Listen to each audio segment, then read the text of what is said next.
Good evening. The Ranter is back to go into yet another rambling diatribe of the news of the day. And oh gee, what is the news of the day?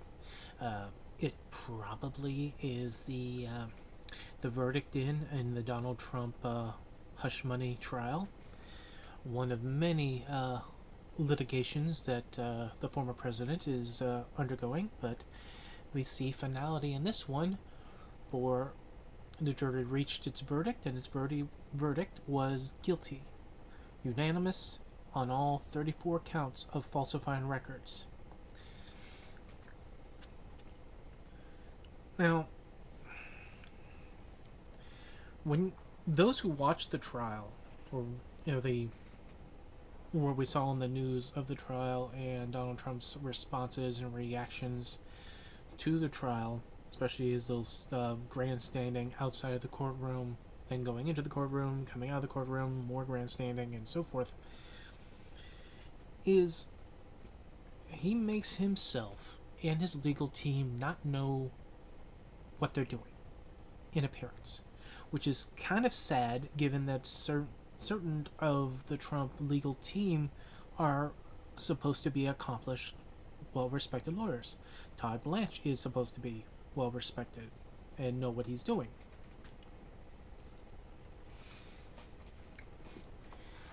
They didn't put on a defense.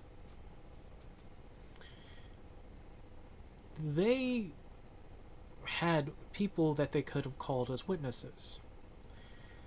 Todd Blanche, after the verdict, his lawyer did like the media circuit, went to Fox News and went to CNN, and the CNN host asked him, why didn't you put on these witnesses? I mean, like Keith Ellison, who was, I believe he was Trump's main security guard or security official.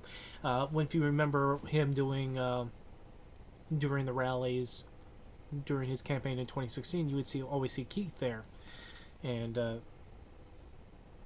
he was always at the heavy, pretty much. And but his name was brought up in the course of the trial, and his involvement or whatever in concerning the matters. And Todd Blanche simply said something really odd that him and the other witnesses should have been called by the DA. They should have called. We don't have the burden of proof. It is an odd statement for him to say that. On one hand, yeah, he's right. The burden of proof is on the prosecution. However, he suggests that they should have been the ones to call these people as witnesses. Why? These people are supposedly supposed to have been witnesses that would have strengthened the defense. So therefore, by that logic, the defense should have called them. But they didn't, and he blames the prosecution for not calling the witnesses that would be favorable to them, or would help support their side of the story, if they could. It was assumed that they would. And in terms of Donald Trump not coming up and testifying, we kind of figured that was going to happen anyway. Though, it does kind of make it annoying that he can do all the testifying he wants outside of the courtroom, do all his grandstanding, his whining, calling it a sham, it was rigged, it's a hoax, no. Of the same song and dance that he said about anything that doesn't go his way, including the 2020 election results. But he just couldn't bring himself to do it in the courtroom on the witness stand under oath. Now, we can remember going back to the Trump presidency whenever there were investigations involving him, where the opportunity for him to sit for a deposition and give his side of stories was offered, and he would deny it. People in Trump world, people who are Trump pundits, meaning like the media and politicians and so forth, but mostly media friends of Trump would tell people that they were trying to tell him not to do so, that they tried to beg him off from doing so, and why? Because that would be a perjury trap. And I always find that funny that they themselves would say that, meaning that they knew that Trump was going to lie his ass off, given the opportunity.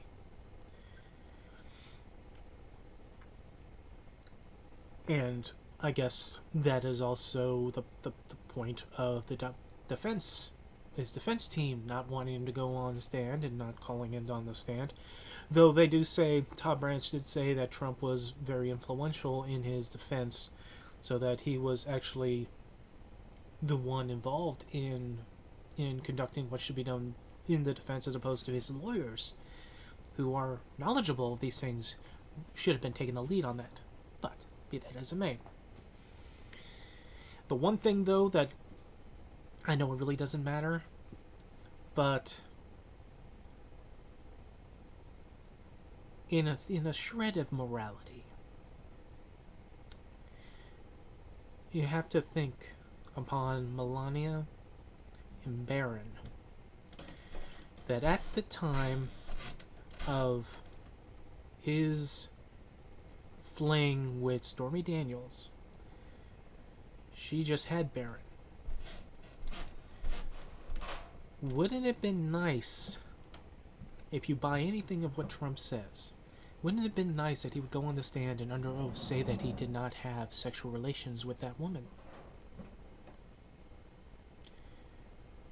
For his sake of his wife and his young son, then.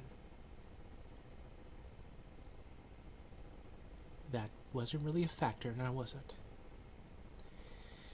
Now, I'm sure he took the cues of Bill Clinton, who said, "I did not have sexual relations with that woman, Miss Lewinsky," which was a lie, which was categorically a lie, which was proven to be a lie, and which what got him impeached for that lie. And speaking of, for a segue, Bill Clinton, Lewinsky, and the Paula Jones trial, because I've been seeing people trying to compare and contrast the Bill Clinton, Paula Jones lawsuit and the hush money and Trump, Stormy Daniels, etc., and how they are supposed to be so similar. Why didn't they go after him when they're going after Trump? If you see that, and you see the fact checkers and people trying to explain that there is a actual difference between the two situations. The situations with Paula Jones and Bill Clinton didn't falsify records. He paid her out of his own money.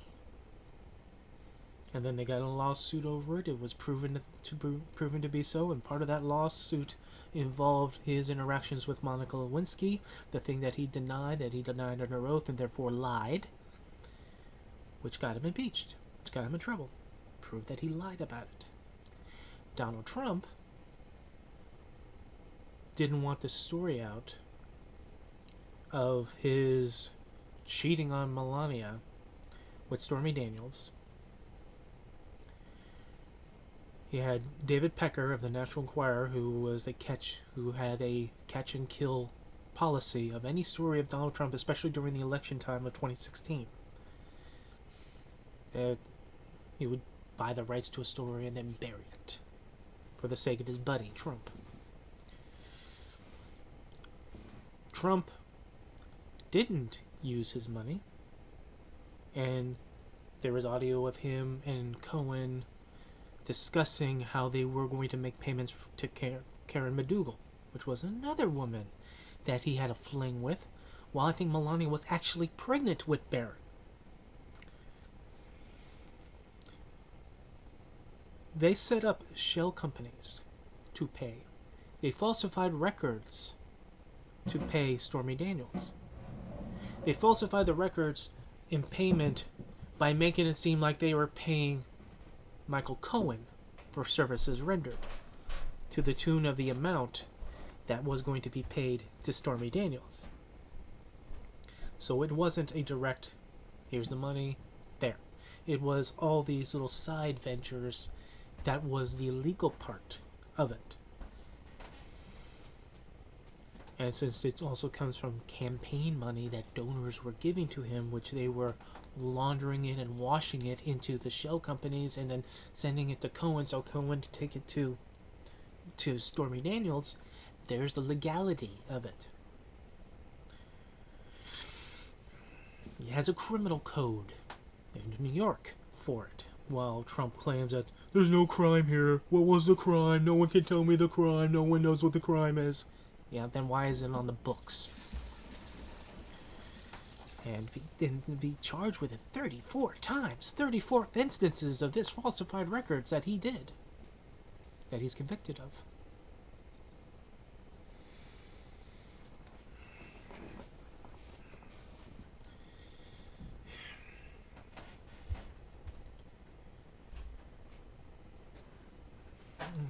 Pardon-moi. Pardon. We return. Yeah.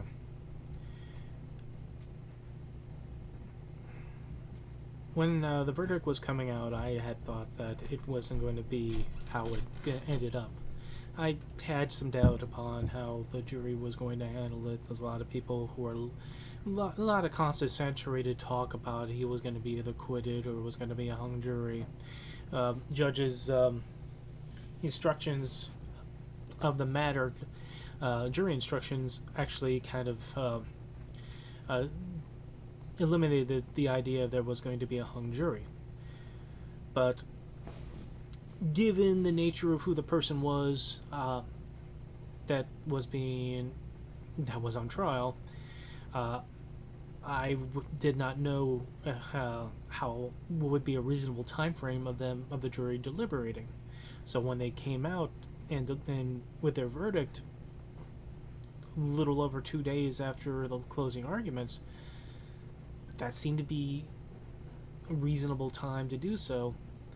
And then when the verdict came, and then we all saw, who were watching the live results of them going count after count after count after count after count, and guilty, guilty, guilty, guilty, guilty, guilty 34 times.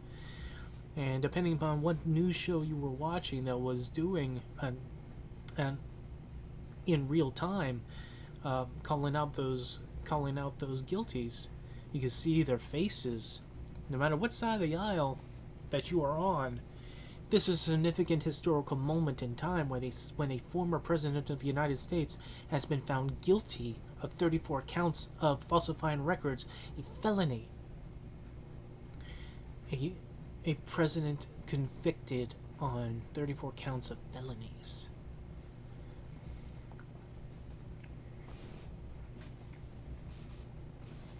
So this is the moment where you hold your breath as to what is going to happen next. It took about 30 minutes to an hour on X, formerly Twitter, before the tears of blood would come down of those who were pro-Trump pundits and sycophants who wanted to still show their loyalty and see how outrageous the country's a banana republic, and justice is gone, America is gone, oh travesty, oh dear. Yeah. I had to show some of my response to that on them, and then I just sort of let them go and have their moments of tearful solace. I saw the same behavioral examples on the political group Middle America that I had admin on. And then came the knee jerk of it's going to be appealed. It'll be appealed immediately. It'll just be appealed, and then we'll be all happy, and then liberals will be crying again. It'll be all happy. It will be all happy again. Now, having it being appealed, the verdict being appealed, that is a possibility. That is a very real possibility. However, the things that made me feel that it was unlikely in this case is it would be still a heavy lift. And why I say that? 34 counts of falsifying documentation, all voted unanimously to be guilty. The time of the jury deciding their verdict, after the closing arguments, into the next day where they asked to see the evidence again concerning National Enquirer National Enquirer's boss, David Pecker, what he said, Michael Cohen, what he said. They rehashed the evidence, reread it to help formulate their decision. And then the next day, then they came with the verdict. Over 2 days of deliberating, they came up with this unanimous verdict. That is not something to just simply discard. It wasn't as if they were totally in the tank. It was a completely biased, totally in the tank political hit from these 12 citizens that just couldn't wait to just stick it to Trump. They waited. They actually asked to see evidence again. They weren't knee-jerk. They weren't quick, just like, oh no, we're ready now. Let's just, psh. No, they weren't like that. They actually were thoughtful in what was being asked of them to decide. People who were in the courtroom during this trial saw that the jurors were receptive to what they were seeing. They showed that they acknowledged the testimonies that they were seeing before them, the evidence they were seeing before them. And when they pulled the jury, each one individually in front of Donald Trump said guilty on this count, guilty on that count, guilty on that count, guilty on that count. As much as Donald Trump wants to say that this judge was biased against him, and when he got gag ordered not to speak upon how he was speaking about his judge and his family, he still continued to do so, violating that gag order, which I'm sure to the jurors wasn't impressing them, because he doesn't understand. But we'll get to that in a moment. This Judge Mercurian, sustained a lot of the objections of the defense. Trump was not being railroaded. This judge, despite what Trump was saying about him and about his daughter, still kept it perceptively in the middle, being fair.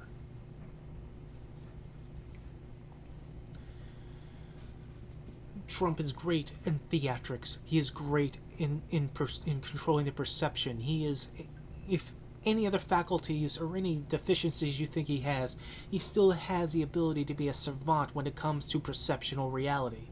And he's trying to paint the picture constantly, always, of everything being against him and everything's not fair, and reducing a high 70s adult articulation to someone who was 14 years old for what he assumes is how you all who are his supporters are supposed to understand him. The judge was fair to Donald Trump. But if he wasn't rolling over and playing dead and just throwing the case out for Donald Trump, then obviously he's in the tank against him. There's another person against him.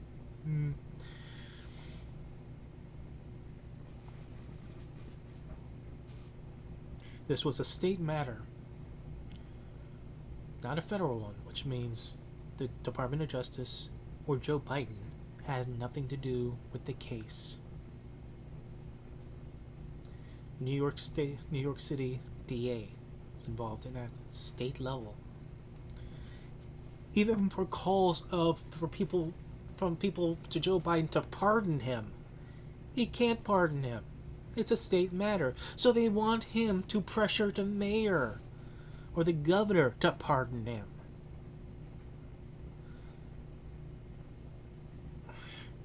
Yeah, like if the roles were reversed, people would be calling for Donald Trump as president to pardon Joe Biden and see how far that goes.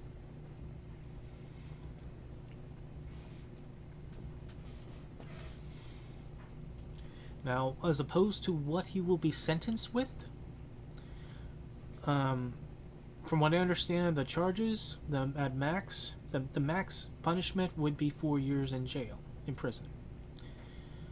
I don't think he's going to get prison time. I don't know. given that he is technically a first-time offender,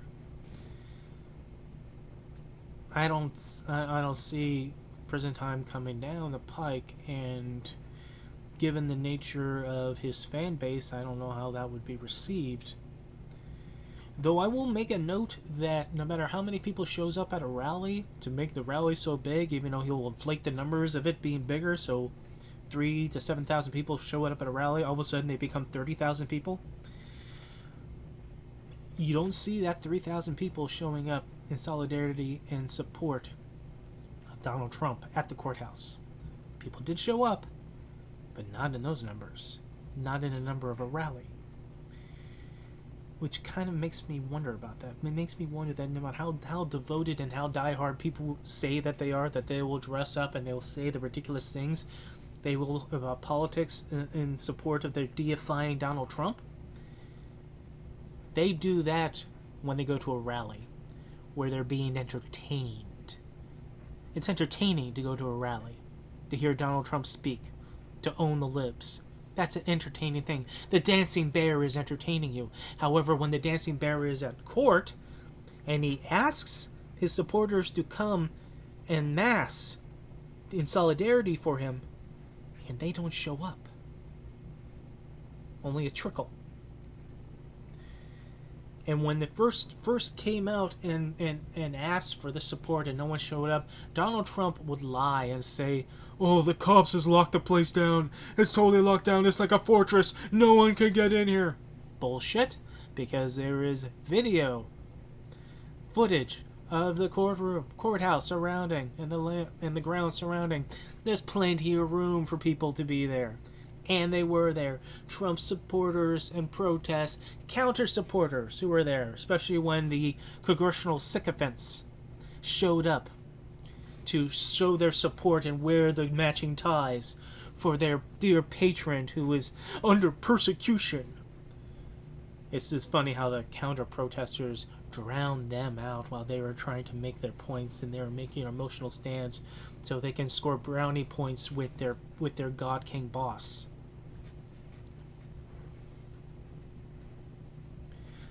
I do not know if there's going to be a prison time involved in this. We won't find out till July what the sentencing will do. Blah blah blah.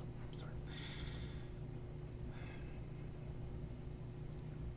And given what I just said about not being there, being a crowd, those who were there who heard the verdict were so mad, and they were saying that they were going to go into the courthouse and tear it apart. They never did. Saying it is one thing, saying it with passion, with tears in their eyes, but actually following through with it.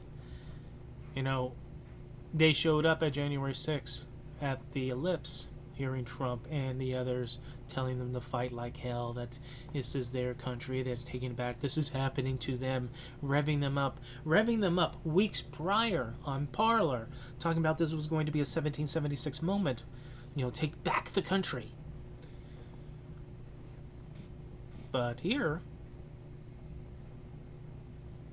I guess there wasn't enough time to be revving it up. And there is a bit of, disconnect. I don't really necessarily want to call it delusion, but a definite disconnect for those who would have the goalpost be like, okay, he's on trial, but he's clearly gonna be acquitted. There's no case here. And then when he gets convicted, the goalpost gets moved. It gets moved. Oh, well, but it will get appealed. There was no case here. This is fine. And what if it doesn't get appealed? People would say that, up to the point of him being convicted of felonies, that would be their red line. They're the line where rationality and reality would set in, that, hey, maybe this guy isn't a good fucking guy. But no, they don't. They continue on. And now it's a storm coming. The real trial is November 5th. He's gonna come back. Oh, you gotta pay.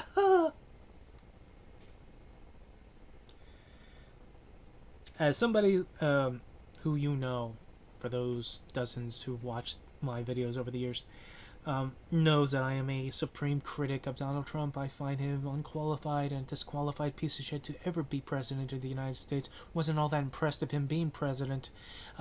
Showing examples of him not doing anything himself. Oh, talking a big game up until the point where a decision has to be made, and then it was like, oh, it's all your decisions. It's all your decisions. It's the Congress. You all have to do that. I'll be over here having a sandwich. He did that with gun issues, when mass shootings, and he did it with various other things, including getting rid of Obamacare, where, again, he wanted that. He wanted to destroy everything Obama ever did, and damn near tried, but when it came to the point where he could do some personal responsibility, or have something that he could do that would be personal responsible for, he wouldn't. No, it's all on you. You all have to do it. I'll tell you to do it, but all the hard work you have to do. That was his presidency. And I might have to remind people who don't believe that he would falsify records in order to pay for the experiences of him having sex with Stormy Daniels, keep that on the down low. Remember, during the 2016 campaign, that he refused to go to a Republican debate after he dealt with Megyn Kelly and blood was coming out of her eyes and somewhere else. He begged off of going to the next Republican debate by doing a rally that was supposed to be for wounded veterans. The money that would be coming for donations would be going to wounded veterans. However, when they collected the money, it didn't go to the wounded veterans. It went to the Trump Foundation. Falsifying records, misdirecting shit is nothing new for Donald Trump. This is only the time that he's actually sitting in a courtroom about it, and he lost because of it. And again, this is the first time in terms of criminal. He lost, I might remind you, fairly recently, a few weeks to a few months ago, in another legal matter concerning him manipulating the prices of his real estate for tax evasion, for perceptively reducing the price of his property for the taxes, but then inflating the prices of his property when it comes time to sell it. Now, if some people are claiming that is not a crime, that does not be something that he needs to be have financial consequences over, you try to do that. You try to do that for your own house, for whatever property that you have. Inflate, artificially bullshit the amount of what you think it's worth to other people, but then dramatically reduce its worth when it comes to tax time. See how far you can go without IRS knocking on your door. And you may wonder why he doesn't show his tax returns. Outside of the fact that when we finally did see a bit of it, he has like a lot of millions of dollars during his time as president coming to him from China, including a Chinese bank account.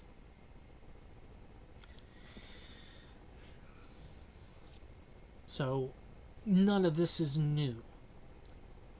But some of y'all just want to just roll that over because he's your guy. He makes the lips cry, and then he entertains you.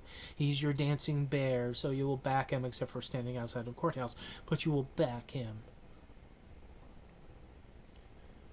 I worry about some of his supporters for various reasons. One is the obvious, is that Donald Trump's rhetoric has confirmably caused people to inflict violence. Whether it's those who would go to a rally of his, hear what he has to say, and then go beat the shit out of a homeless person and urinate on him because they said he was illegal. That happened. those who feel so overwhelmed by his rhetoric that they would beat people in the rally who would dare to contradict or to protest. This is the lighter shit. Then there are those lone wolf individuals in the sea of Trump supporters. And again, no matter how biased I am and how Trump derangement syndromed I am still going to crowbar separate the majority of Trump supporters and the individuals who do cause violence. Because I do believe that the majority of Trump supporters, as much as passionately their rhetoric is, are not going to commit violence on behalf of Trump. They support him for policy reasons, maybe less than responsible reasons, if it's just to own the libs, whatever. But they are not dangerous. But there are people who get it in their heads that Trump's commanded them to do shit. Like Patrick. Remember Patrick who crossed across Texas, went across Texas 8 hours to go to El Paso and to kill people, for in his manifesto stated that he was eliminating invaders and using the same words and terminology that Trump used.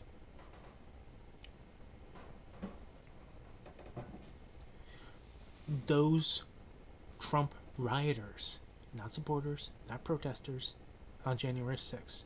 Again, I separate. Trump supporters who are behind the line, behind the barricade, not breaking through, not pushing away the barricades, not breaking into the Capitol. They are righteous Trump supporters, righteous protesters who had every right to protest and had their voices heard. Again, I separate them from those who went in. Those who went in, many of them said that they were commanded by Trump, by his rhetoric, inspired them. They felt there were the directives for them to go in there, to break in, to stop the certification of the vote that would end his presidency officially. And keep in mind, they left when he finally told them to leave. No threat from the national. I'm in. As I was saying, when someone is so invested themselves into someone like Donald Trump that they can't possibly admit to themselves of any of the accusations to being true, that they won't allow themselves to think it, that he will be acquitted totally, and if he's somehow guilty, then made to be guilty, then it was a sham, it was a hoax, it was a rigged election, just like what Trump said. That's what Trump said. That's the truth. A storm is coming, and if he doesn't get the appeal process, then it's also rigged. But that's okay. November 5th. Then spend the whole time just building themselves up, putting it higher and higher and higher and higher for themselves, to be so invested into this person, so that if election day comes and Donald Trump versus Joe Biden, and Joe Biden wins again, that would be a crash for people like this. And I don't know how people can take it. I mean, there's one thing to be loyal to a politician, to be loyal to the person that you are, that you believe that their policies and ideologies align with yours, and so you lend your support, you lend your vote, and sometimes donor money to them because you're going to do, at least 75 to 80% of the stuff that you want someone at least to say, if not do, in relation, right? But when you put yourself out there 100% and that you will not hear an alternative point of view of him, and just discount anyone else's criticism of them of being TDS or whatever,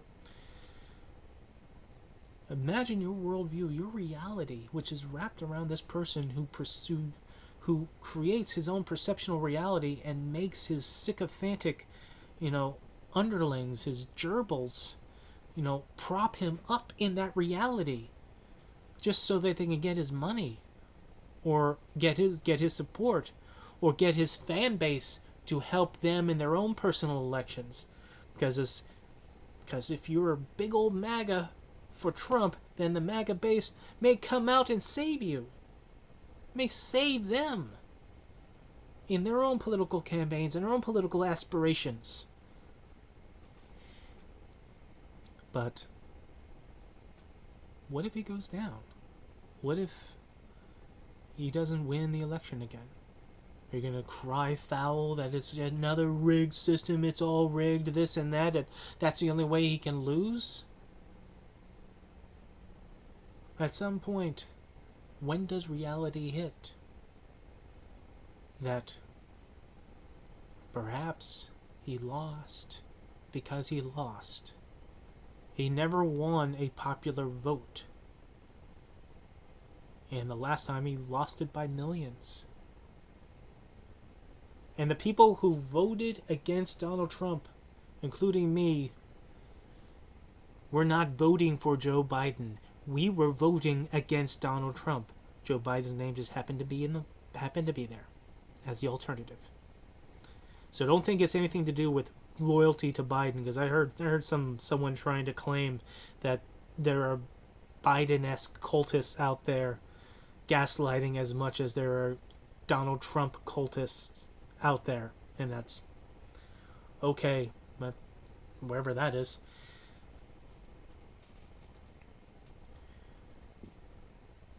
And I'll kind of leave you with this, because this is the second video that I'm going to connect into the two videos.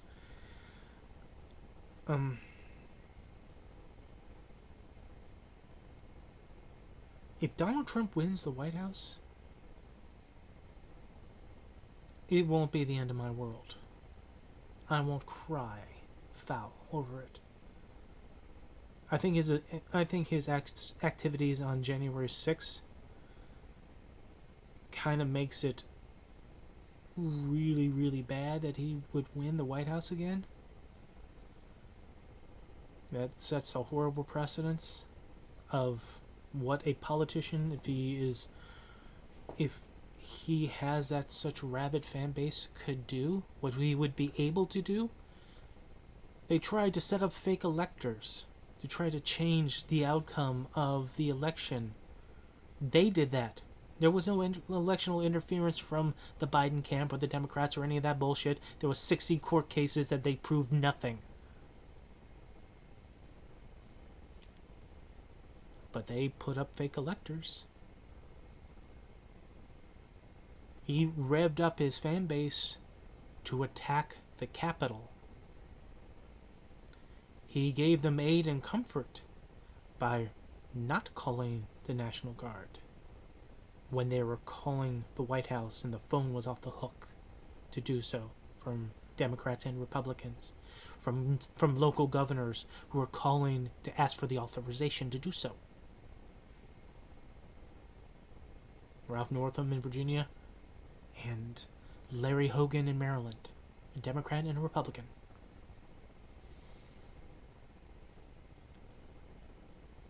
But with that all said, if Donald Trump wins the election in 2024, he will be the President of the United States. There is no denial of that. He will be my President of the United States. There is no denial in that. As bad as I think this presidential run will be, probably worse than it was last time around, doesn't change the fact that he's not the president, and he'll be my president. That I will still continue to criticize and be in the trenches every day to remind people of that. Nonetheless, he'll be my president. Flip the coin. Hardcore Trump supporters, those who are so lost in memery and putting out slogans and parroting what he says and just losing your maturity and being children. What will you do if Trump loses? You commit violence to others? Make them pay for not getting, for your invested life into this man, not getting that rapture you were wanting? Or are you going to commit violence to yourself because you can't live in the world outside of MAGA? I mentioned this to Vin in a back and forth text conversation, that I was reminded of an individual at the start of the American Civil War. He fired the first shot at Fort Sumter. He made it known that he did that, and he said he was glad to do the service. When the American Civil War ended and the Confederacy lost, this individual draped a Confederate flag over him, shot himself to death, because he could not live in the world that was not what he built the Confederacy up to be. As much as I am concerned about the idea of there being people, those minority in the Trumpverse, in the Trump universe, that could commit violence, just thinking that whatever Trump says on Truth Social will be an indicator, a command, an amendment to go out and try to make America great again through blood. As much as that a concern for me, my compassion, my empathy demands me be concerned about those who live themselves so wrapped up into Donald Trump that they will lose themselves if he does not end up the way that they imagined and they hoped and they prayed they would be. Because the reason why they are hoping and praying it, because they wrap themselves around it. If Trump fails, then they must be failures. If Trump is bad, then they must be bad. No one should have that type of loyalty. And especially a loyalty that he abuses.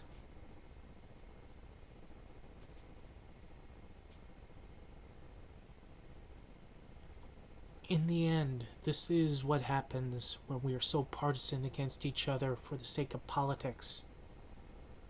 Own the libs. Own the conservatives. Fuck that, guys. Come on. We have been living in the United States of America, which was the grand experiment. We are different people connected into one nation.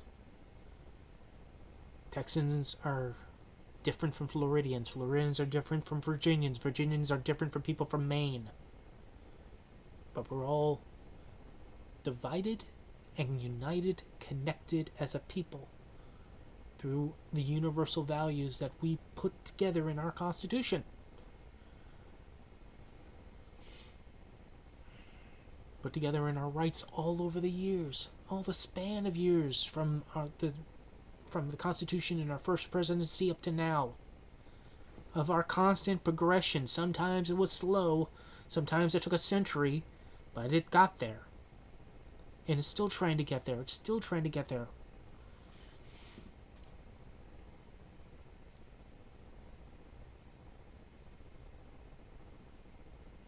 It is in our nature, in this day and age, to be partisan. I understand that. I get that. And our politics are different because we are different people. We have different values. But we have been different people, different values for all these centuries because we still kept it running and together because we understood the value of the human American genius of compromise.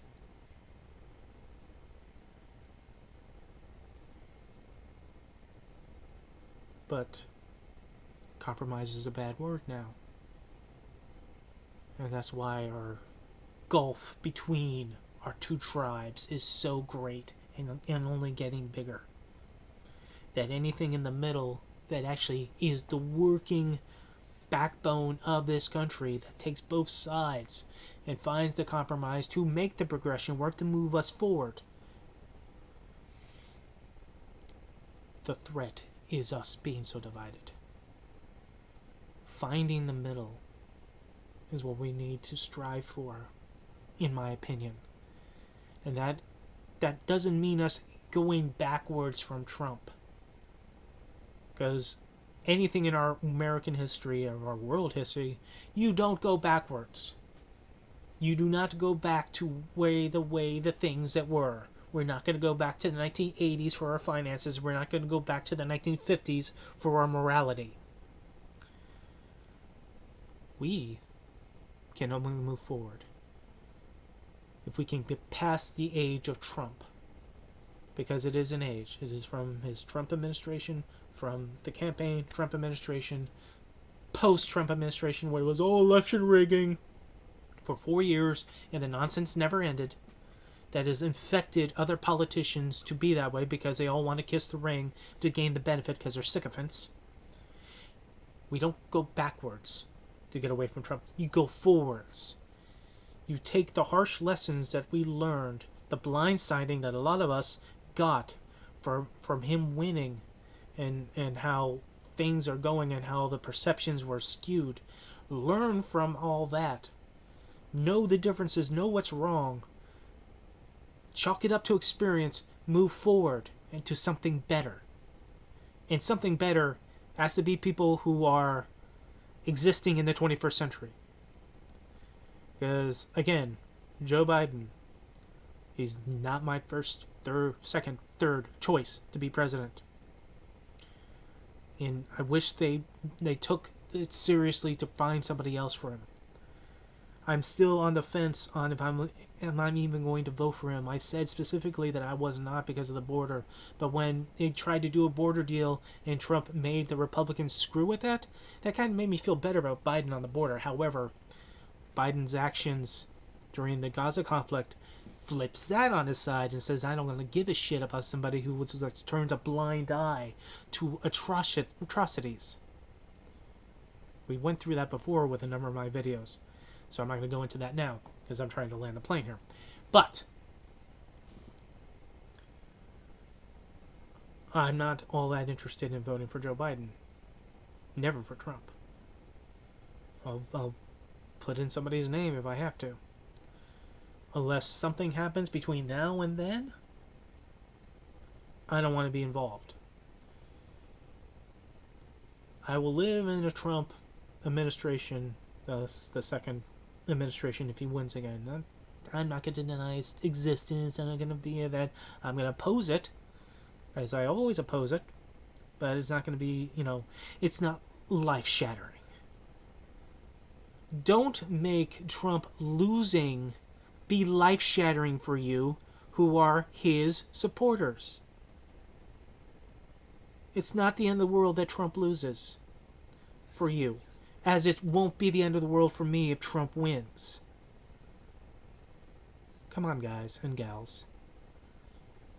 We are better than this. I'm in my 40s, so I'm no longer the next generation.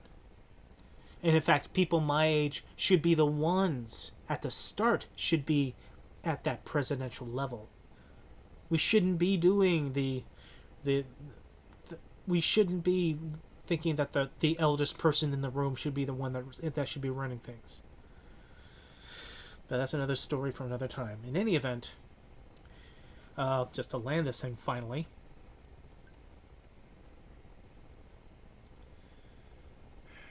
Donald Trump is the first president to be convicted in a court of law by 12 citizens of the United States as jurors of 34 counts of felonies,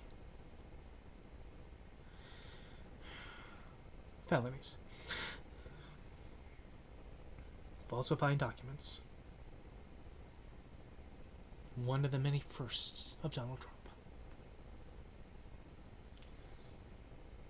One of the things that he says that I've heard other people say that I will not allow to go unanswered and go unspoken is that when he or any of his little gerbils say, well, if it happens to Trump, it could happen to you. Fuck you. And why? Because from the start of this country to now, to the future, anyone who gets investigated and that investigation goes to a grand jury, that grand jury brings back an indictment, that indictment leads to an arrest, the arrest leads to a court case, the court case leads to a verdict, the verdict goes guilty or innocent. That is not a special event in the United States. The reverse of what they say, of what they whine about, if it happens to Trump, it can happen to you, is true. It happens to every American citizen who is accused of breaking the law. And there's enough evidence to support an investigation, an indictment, an arrest to go to trial. It's not special. We, as American citizens, deal with that every day. That's why a majority of us don't commit crimes.